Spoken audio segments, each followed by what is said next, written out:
Hurry up, boy. The fun has only just begun.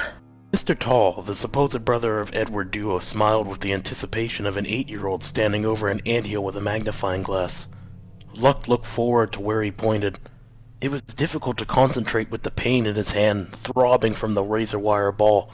How about bugs? You like bugs, right, Alyssa? Tall chuckled and placed his hands on Alyssa's shoulders. She let out a whimper of protest. It was clear from how much she began to shake that she was terrified. "No, please!" A hand covered her mouth, and Mr. Tall leaned down over the top of her. It's your little brother's turn to pick. Alyssa began to let out a muffled scream as trickles of blood further marred the white paint caked onto her face. The nails dug deeper still, and her screaming intensified. Hurry up, Luck. I've waited far too long to have you delay my entertainment. Seeing his sister in distress multiplied his rage. Luck reared his hand back despite the fear coursing through him, and swung with everything he had at Mr. Tall. The clown made no effort to move. As his fist connected, it felt like all the force of the blow drained in an instant. A follow-up only gave the same result. A slender arm shot forward, grasping his head, and lifted him up, as if he weighed no more than a chihuahua. He dangled helplessly on the verge of soiling himself. All that began crossing his mind was his neck breaking under the immense pressure of his own weight. He wanted to be stronger for his sister. He wanted to end this. I believe in fair sport, but I can be inhospitable, just like Edward, if you like. Blood began to pour down his face, as the nails dug into his skull. It wasn't his own pain that bothered him as much as the screaming from his sister growing weaker by the second. Sis, there's only one way out of here.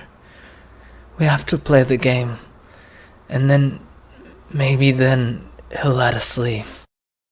The pressure released all at once, and he fell 4 feet, landing sideways on his ankle. No. Choose. The ominous voice that emanated from the monster clutching his sister shook his very core. He had to make a decision. The mirrors. The mirrors, Talison, please, just let her go. The lights surrounding the other 2 attractions promptly went black. Alyssa dropped to the ground, gasping as Talison took a step back and made a wave. Where there was only darkness before, there now was a group of silhouettes moving towards them. A marching band procession began as they drew closer. The group consisted of 2 women in flowing garbs along with a long-nosed goblin-like creature with a whip. There was a small tent on a trailer at the center of the group, being pulled by what he could only describe as a cross between a tiger and a polar bear, with an assortment of human faces grafted to the side of it, each of them howling in agony, almost in harmony with the music. It came to a halt in front of them, and the 2 women dragged Alyssa inside of the tent. Talison followed along without so much as a glance at him. His ankle was killing him. He needed to take this opportunity to get away, to get help. He made it to his feet to find himself face to face with Edward Duo, the more refined brother that didn't believe in fair game. Alyssa was sat in a familiar broken wooden chair across from an ovular full-length mirror. Her face was a mess of blood, tears, and powder.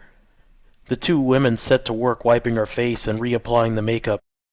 We wouldn't want our little star out of whack for her big part, now would we? Mr. Tall's face appeared alongside her head.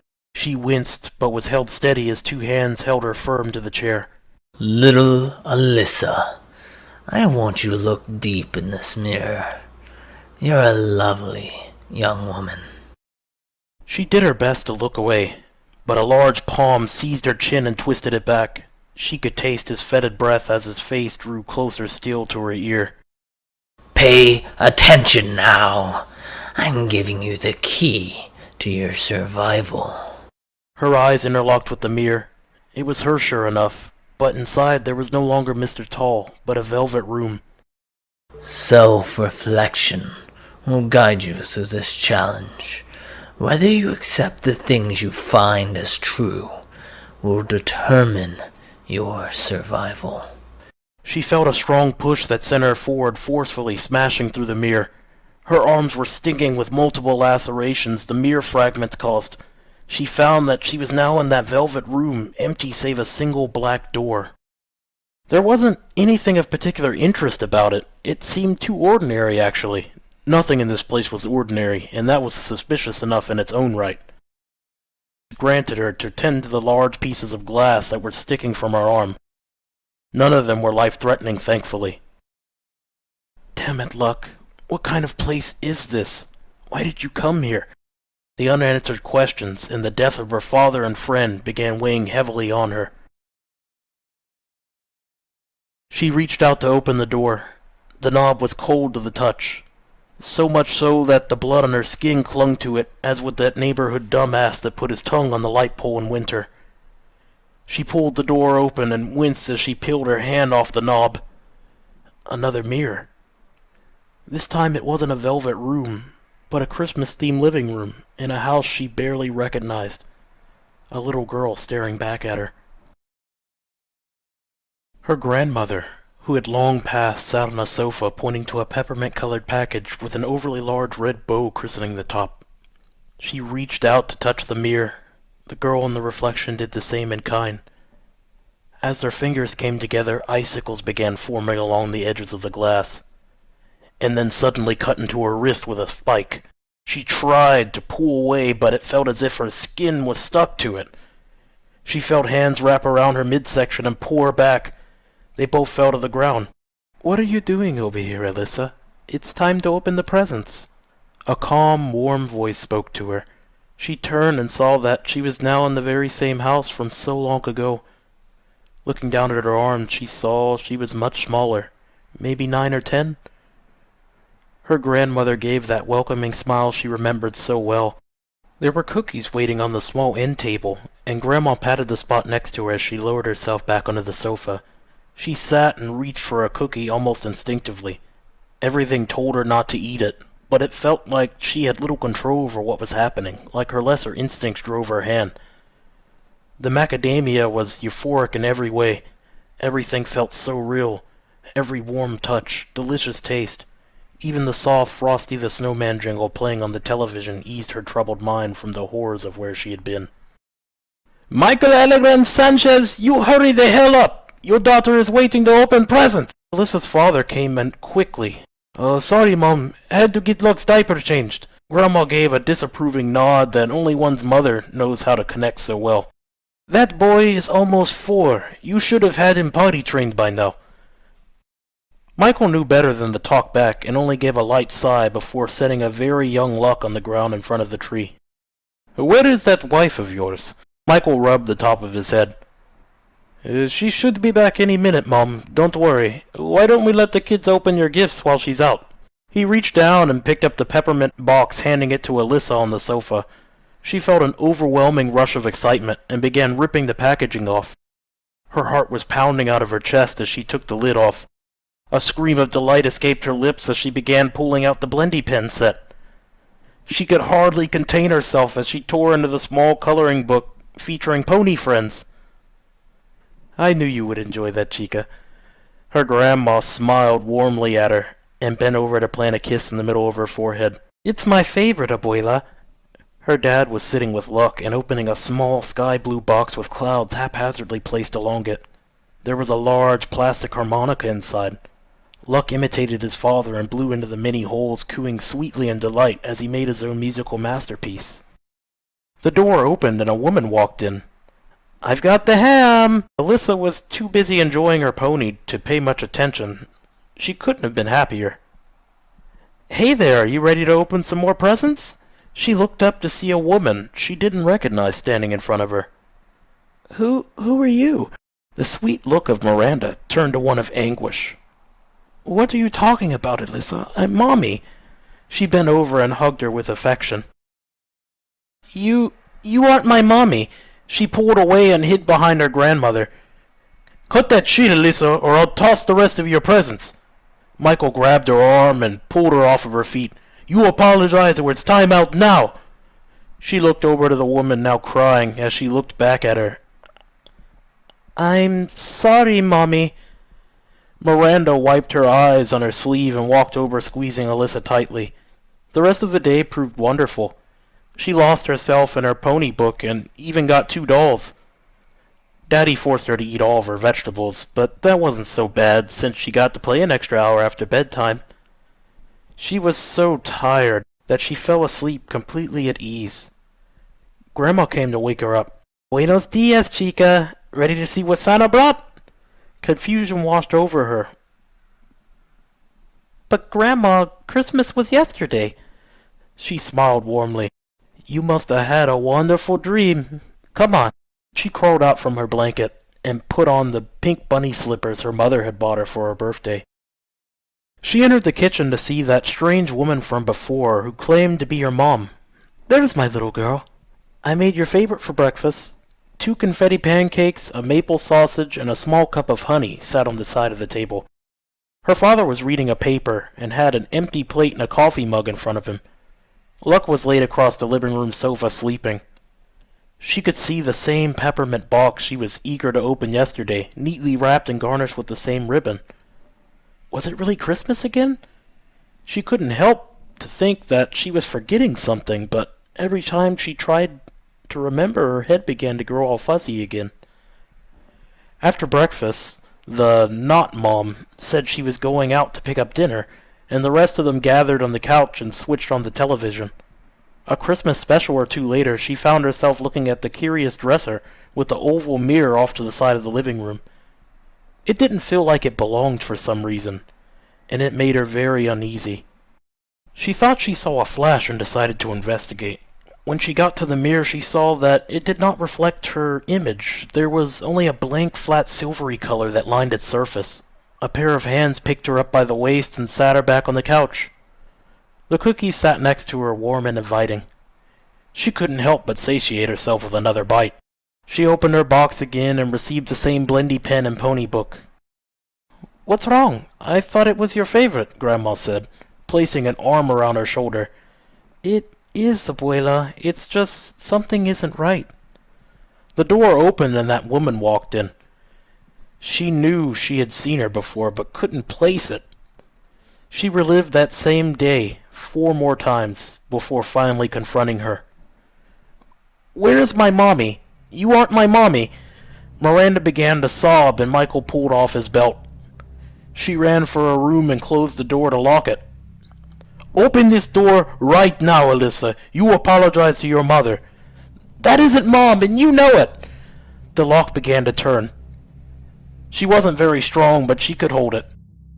"That isn't her, Dad. Something isn't right. This is the 6th time we had Christmas." The door began to bulge in as someone slammed on the other side. "Have you been taking your mother's pills or something, Alyssa? Open this door now. You're already in enough trouble." The banging suddenly stopped, and she heard her father screaming before a silence overtook the house. A knife suddenly broke through part of the door, and her hand began fumbling around for the knob. Alyssa dove into her closet and threw her Barbie blanket over her. "Come on out, Alyssa. Mommy's got a surprise for you." The door was cracked just enough that she saw the woman walk over and bend down to look under the bed, stabbing out just before lowering her head.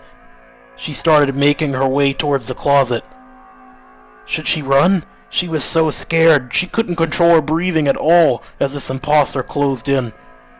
The blanket was over her head now, and she did her best to go as deep into the closet as possible. A hand yanked the blanket away, causing light to flood back in. It was Miranda, her stepmom. Now she remembered. A slash and the warm blood began running across her left arm. She screamed in pain and darted around Miranda, who made for an overhead stab and just narrowly missed her. She made it as far as the door when the sharp pain of her hair yanking her back took her off of her feet. Miranda smiled at her and then plunged the knife into her neck.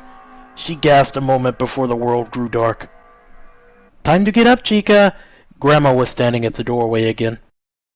Alyssa screamed and Michael and Miranda both entered. "What's wrong, baby? What's wrong?" Looking at Miranda, she instinctively backed as far as she could to get away from her.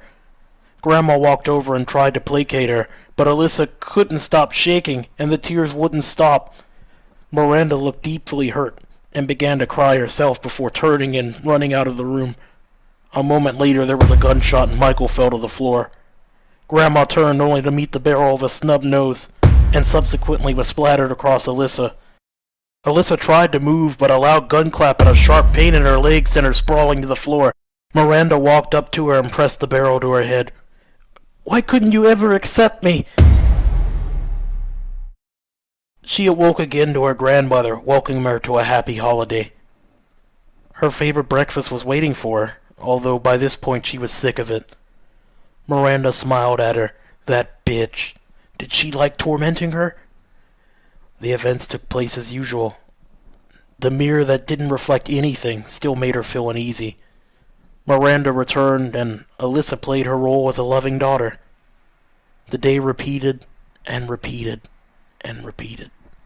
Until one day, the mirror flashed and she ritualistically looked into its non-reflective surface. Only this time she saw, "Remove what doesn't belong." It was clear she needed to get rid of Miranda, but how? The next morning, she snuck a knife and waited until Miranda was about to leave for dinner. She plunged the blade into her back. She was beaten ferociously by her father and locked in her bedroom. Sirens blazed, and she eventually passed out to awaken to that same Christmas morning. This time, she tried getting into the bedroom to find her dad's revolver. Michael reminded her she wasn't allowed in there and locked the door. Miranda caught her the second day, and her grandma pointed her out the third. She decided to set a small diversion by placing a lit candle in her closet and waiting for Miranda to leave. A fire broke out that set the house in a scramble.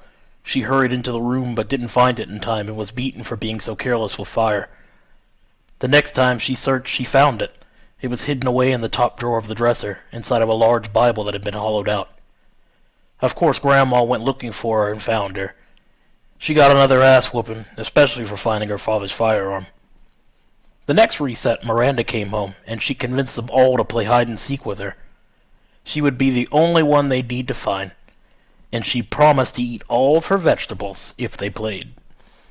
Miranda eagerly agreed, and that won the support of her dad. Grandma took Luck to the bathroom for a diaper change. The two of them began the countdown from 20. The world almost seemed to move in slow motion as she ran to her task. Passing by the mirror, she saw a woman looking down at her. She seemed familiar even though she was some kind of clown. It took her attention for 5 counts, and she raced for the revolver. Grandma had just come out of the bathroom as she stepped out of the room. She let out a scream, alerting the other two. Alyssa aimed the revolver at Miranda, but shot far left as Grandma grabbed her arm. She struggled against her and managed to free her arm, but the revolver was wrenched from her hand. The next attempt left her heart racing as she saved those 5 extra seconds to beat her grandmother out of the bathroom. Unfortunately, she still managed to get wrestled to the ground from behind. After 3 more attempts, she resolved herself to do the unthinkable. This time, she spent 10 of the 20 countdowns looking at the clown woman. She seemed so sad. This time, she waited for her grandmother to leave the bathroom and shot her in the chest.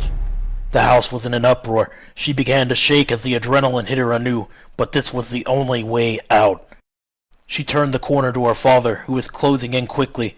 She resteadied her aim and hit him just below the left eye. Finally, it was Miranda's turn. She was holding a phone and frantically trying to dial. 2-digit tones, and she lay on a heap on the floor. Luck was crying next to her, and the windows outside flashed red. The mirror began flashing a bright white, and she pulled herself to face the woman, who reached towards her. She found herself stumbling back and collapsing on top of her grandmother once more. She had lost. The day played out the same. She locked herself in the bathroom and cried herself hoarse. Now she remembered everything. But how was she supposed to escape? Miranda was the piece that didn't belong, she was sure of it. She tried her hide-and-seek escapade once more. It went off flawlessly. Everyone save Luck was a crumpled heap. The mirror flashed once more, and she saw her older self staring back at her. This time, she raised the revolver under her own chin and pulled the trigger. She sat in a deafening blackness for what felt like days. When next she opened her eyes, she was in the velvet room again. Mr. Tall was sitting in a dingy wooden chair at its center. Took you long enough. Have to say, though, you kept me entertained. Guess it's my turn then. He raised himself to full height and started towards her. She backed all the way to the wall. Get out of the way. She saw that the black door was behind her and moved to the side, her heart beating out of her chest. He didn't pay her a second look, only opened the door and stepped through the mirror seamlessly. She quickly shut the door and began taking in large gulps of air to help alleviate her panic. The chair now held an aged brown leather-bound book with a clasp tightly sealing it. It had Talison Duo stamped across the front. The first entry was dated 1920. Me and Edward ran away from home today. He said we were going to go work at the carnival. They didn't care that we were underage, and we wouldn't have to deal with our deadbeat dad anymore. I'm worried about Edward, though. He wouldn't let me say goodbye, and just told me to pack my things. He smells a lot like that deer we skinned last summer. I told him he needed to at least wait until morning, so he could heat up a bath. He laughed it off, and the next thing I knew, we were on the road. The next entry was dated a few days later. Ran into a gentleman by the name of... The name was scratched out and illegible. Told us not to worry. We would definitely have a place at the carnival. We'd have to commit everything to it, though. But in exchange, we'd be able to live the life of a lifetime at the best carnival to ever exist. We said yes, of course. And were working the very next morning. Edward got put on the hot dog stand, and I was in charge of the animals. I was told I wasn't old enough to handle the money yet, but could definitely help out with the large animals. I don't think the tiger likes me much, though. There was a large burn mark on the next few pages. Only bits and pieces were legible. The next unmarked page read, There was a fire yesterday, and we had to close down for repairs. Illegible. Says we still have a place amongst the family, though. Thank God. The journal stopped there. Alyssa felt like, in a way, she might have had a better understanding of Talison. She looked to the door a moment before staring around the velvet room barren. The option was clear. She stood and walked over to the door. Opening it, she stared into a ramshackle living room where a very large man in a wife-beater muscle shirt sat on an atrocious-looking couch. Stuffing overflowed from the cushions, and springs were exposed on one side of it. "Go on, get me another beer, Talison. Now." He reached a muscular arm to scratch the chest where a bright yellow mustard stain caught her eye. A teenage boy, maybe 14, ran in with a beer bottle and an opener. He began fidgeting with the top. "Hurry the hell up. Get that radio on. Game should be starting soon." He presented the bottle, which was snatched from his hand. "Get another one ready while you're at it." Talison switched on the radio, which started blaring with cheers and what she thought was a baseball game. After the third beer or so, Edward came through the door into the living room, taking off a Burger Boy garrison cap. "Where the hell you been, boy?" Edward let out a large sigh. "You know I work on Saturdays, Dad." The man pulled himself to his feet. He had a very athletic build to him, despite his disheveled appearance and apparent deadbeat lifestyle. "You just blow hot air at me, boy? Think you pay the bills round here?" Edward pulled his shoulders back. "I am the one paying the bills, Dad, or have you forgotten that you don't have a job anymore?" Talison could see it in his brother's face. He knew he had screwed up bad. No, Dad. Please. He pleaded for him to stop as the father produced a Camelus double-edged from his pocket. "Think you're a grown man, huh, boy? Just do and say whatever the hell you want." Edward bolted back through the door, and his father started after him. Talison made a grab to stop him, but he was thrown to the ground with a strong push. Alyssa watched as Talison picked himself back up and produced the very same blade his father had been carrying. Somehow he managed to snatch it. There was a commotion and the two brothers came back. Edward had a fair amount of bruises and both of them were covered in blood.